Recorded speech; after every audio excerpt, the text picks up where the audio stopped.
There you That go. would help, you guys. I'm so happy to be back, and I appreciate you guys at the magazine for So inviting. let's I know again, like I mentioned, a lot of advisors on the call know you. I know you're a past guest too, but if you want to take a couple minutes just to introduce yourself to maybe the advisors who might not know you right now. Yeah, so I'm not a rookie to the industry. I've been in the industry since I was a kid, 14. I grew up in it with my parents. They ran big agencies out in the West, brick and mortar stores. And things have changed so much over the last 30 years. I mean, we've gone from brick and mortar to remote working, to hosting, into the luxury space. And I remember, there was a time when people would come in and if they bought like a balcony on Celebrity or Royal Caribbean, that was like your luxury client. They bought a mini suite and you just celebrated. I mean, the definition of luxury has changed so much over the years, and I'm so excited we get to talk more about that today.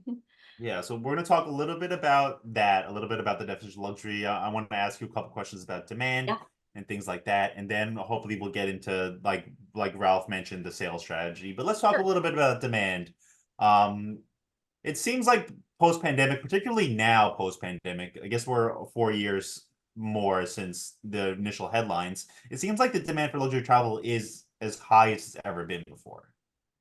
Well, and actually that's true. And I'm just going off numbers from 2023 because I did a podcast with another group and they actually had on one of the big credit cards on there. So they were talking the economics and I was talking the luxury. So they were talking the economics of luxury and I was talking the travel luxury. And they were right in line with what people were spending. But we've kind of seen a twist in 2024 because we're starting to see some of the economic activity in major developed markets now starting to flatline. And but the interesting thing is, while that's Interesting. affecting the family markets, and people don't want to spend $2,000 to take 5 kids to Europe right now for airfare alone, we still see pricing pressure for the luxury experience going upward. And so even though we're seeing the economy cool off a little bit, and I take that mostly because I watch the UK market quite heavily, the European market, to see what they're doing. And the UK is saying, hey, it's starting to soften. And we're seeing that as well in some of our niche markets, but luxury is still hotter than ever. And that's why I think this type of conversation today is just needed. Yeah. Yeah, that's what it feels like too. It feels like there's more supply coming online from the luxury Yeah. suppliers. It does feel like luxury is really having a moment, and people who maybe haven't traveled in that category before are very open and willing to spending the money they need to in order to be a part of that category. We've had a couple of luxury guests on over the past Yeah. maybe 12 months, and we talked about like this new definition for luxury travel. I know personalization, exclusivity, and sort of uniqueness to the trip seem to be like the big things luxury clients want. I'm curious, is that are those components that you keep in your mind when you're talking about or thinking about luxury travel? Well, I always kind of want to just, zip my lips tight when somebody tells me that they want to sell in the luxury space because that has such a broad definition. And we saw so many people jump onto I'm in the luxury market like during COVID. And everybody started twisting that way, and host agencies started bringing on luxury people to train, including myself, hired by several host agencies to train their people. And so, all of a sudden people decided like, hey, we got to get on the luxury market. It was kind of a trendy thing to do. But, and then we started saying like, oh, it's personalization, exclusivity. But I mean, there are some real factors that lie into it. And we need to probably note that, income and wealth levels with accumulated savings remain really high for higher net worth households, and that makes a huge difference. And so when we're defining luxury with people, it still really comes down to wealth in the USA. So we can say personalization, and that might mean something different for everybody else, and a low end person can still have luxury. I mean, the bottom line is it still remains a healthy tracker, I think, to look at the income and wealth levels. But I would say there's a couple different things that's showing up in 2024. Solo travel, the rise in solo travel. Cool.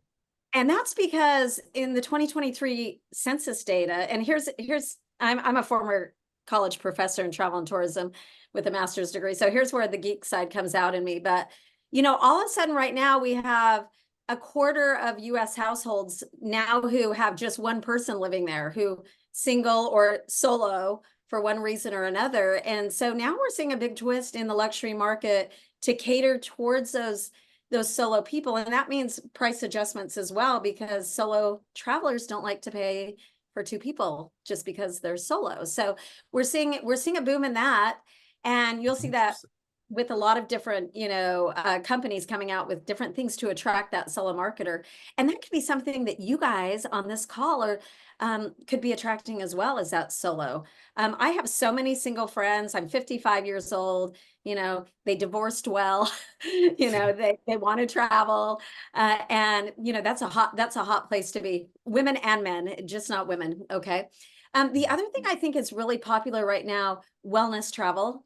And I know that you've had different conversations about that, but that continues to grow, and people are seeking destinations that really do promote that health and relaxation, rejuvenation all around. I do want to talk about kind of the remote destinations and the adventure travel, especially because we've got a sponsor here who's got a lot of experience in the adventure seeking arena. But I think the expedition market is such a great place to throw your hat into the ring. I did that years ago. I'll be hosting an Arctic cruise this year. I've done Antarctica. I've done a lot of really remote destinations, and that really caters to somebody who is experienced. They've maybe done 6 continents. They're looking for a 7th. Yeah. They're looking for, and maybe not so much an Instagrammable moment, but something that they can kind of brag about. I mean, Yeah. I hate to say it, but travel is so braggy, and we all want to talk about that. But those expeditions, people that buy expeditions also buy safaris, they buy river cruises, and so you can shuffle that type of client through a lot of different luxury brands.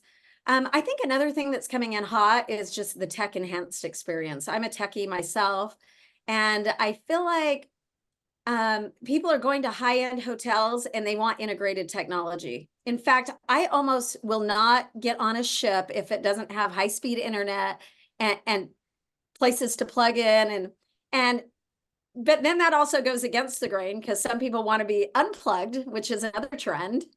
I, for one, am always working remotely, so I need to always be plugged in. I wish I was the unplugged person, but that's another area that's growing crazy. And then I think multi-gen travel is so popular right now.